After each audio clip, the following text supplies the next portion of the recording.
Le parcours de droit privé général commence par le M1, qui est une année visant à compléter les connaissances de base.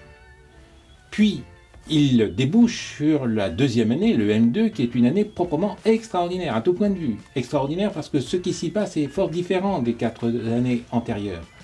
Et cette fois-ci, il s'agira d'approfondir, de réfléchir, de développer l'esprit critique, la culture juridique.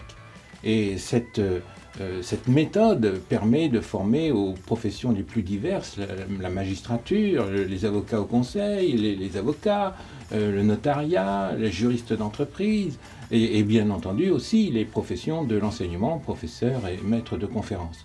Alors l'année est extraordinaire aussi parce que elle est animée par un esprit de promotion qui est tout à fait formidable. Une association fort dynamique ici organise de multiples événements grâce à nos partenaires professionnels du monde juridique, et événements au cœur desquels se trouve tout particulièrement le colloque annuel.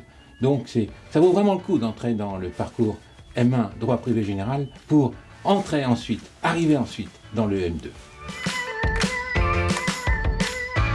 La capacité d'accueil globale pour le master mention droit privé est de 100 personnes, mais pour le master parcours droit privé général en M1, la capacité d'accueil a été fixée à 45.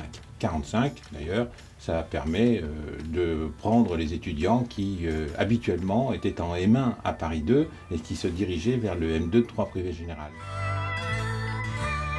Alors les étudiants qui peuvent candidater sont les étudiants de L3 bien entendu, de toutes sortes de L3 en droit, double licence, droit, histoire de l'art, droit et sciences, droit et économie, ce que l'on veut, mais des étudiants de l'université de Paris 2, mais pas seulement, ce diplôme de tout temps a été ouvert aux étudiants de toute la France et même de l'étranger.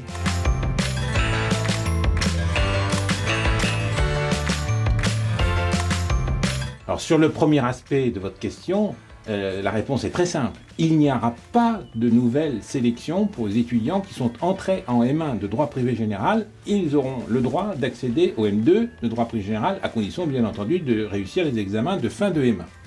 Alors sur le second aspect de la question, une sélection sera possible pour les étudiants qui viennent d'autres parcours, d'autres mentions, ou encore d'autres universités et qui voudraient entrer en M2 directement. Quelques places seront disponibles à ce moment-là, mais assez peu en réalité. Si on veut entrer dans ce parcours, il faut songer à y entrer dès le M1. Alors c'est un aspect toujours délicat parce que tout dépend des candidatures une année donnée. Et il est bien évident que l'on prend les meilleurs. Alors l'expérience montre que l'on tient compte des notes obtenues en droit civil, ça c'est très important, la présence de mentions dans le parcours, de mentions au sens note supérieure ou égale à 13/20 aussi compte beaucoup, éventuellement à égalité on tiendra compte de la participation à un collège de droit ou d'une préparation par exemple au concours D1 de l'école normale supérieure. Bref, divers éléments viendront en ligne de compte. Mais n'ayez pas peur, posez votre candidature. Il ne faut pas qu'il y ait une autosélection, une autocensure trop importante.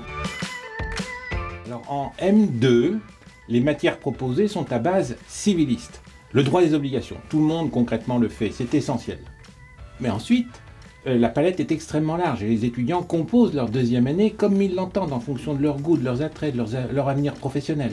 Droit international privé, droit des affaires, droit de la famille, tout ce que l'on veut. C'est très large, général. Quant à la première année du parcours, là aussi, nous avons souhaité élargir la palette.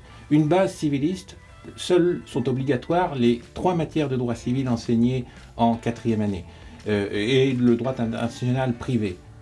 Le reste est au choix des étudiants qui pourront prendre de la procédure civile, du droit pénal, du droit de la protection sociale, du droit d'assurance, enfin, etc. Très large.